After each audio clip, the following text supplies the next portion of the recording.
తెలుగు ఆడియన్స్కి నన్ను డైరెక్టర్ శంకర్ గారు స్నేహితుడిని చేశారు. ఇప్పుడు డైరెక్టర్ మురుగదాస్ గారి తుపాకీతో మిమ్మల్ని కలవపోతున్నాను. తెలుగులో నా సినిమా వస్తున్నప్పుడు కొంచెం టెన్షన్ పడ్డాను, నన్ను ఎలా రిసీవ్ చేసుకుంటారని.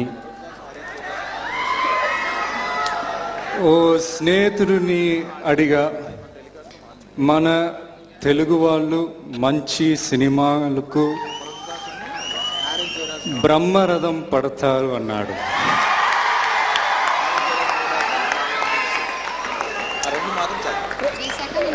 ఇప్పుడు నేను చేసిన ఈ తుపాకీ చాలా మంచి సినిమా.